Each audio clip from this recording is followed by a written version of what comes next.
The deadly mass shooting in Las Vegas renewed Democrats' calls Monday for gun safety legislation, but their pleas fell on deaf ears in the Republican-controlled Congress. At the same time, GOP legislation aimed at loosening gun rules stood in limbo, facing an uncertain future.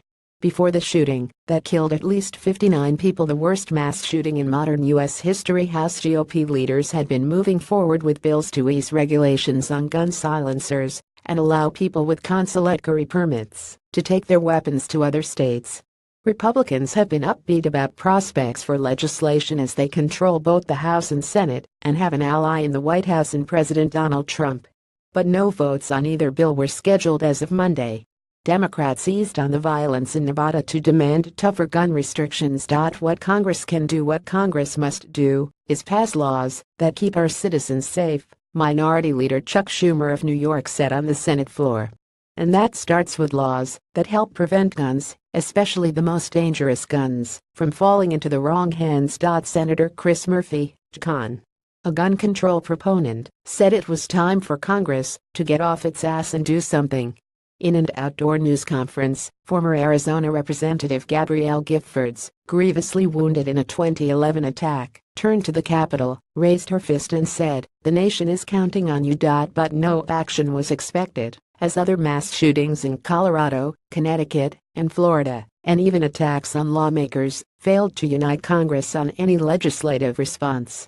A bipartisan bill on background checks failed in the Senate 4 years ago, and since then Republicans have usually pointed to mental health legislation when questioned about the appropriate congressional response to gun violence. Instead, Republicans have been pushing a pair of NROB-backed bills to loosen firearms restrictions. A Republican-led House committee last month backed the silencer bill by Representative Jeff Duncan of South Carolina, who said it would help hunters protect their hearing. Democrats scoffed, noting that the bill also would allow more armor-piercing ammunition. House Democratic leader Nancy Pelosi invoked the June shooting of Majority Whip Steve Scalise to oppose the bill last week, saying, "If you can hear a gunshot, you can run away." Hillary Clinton tweeted Monday that the crowd in Las Vegas fled at the sound of gunshots.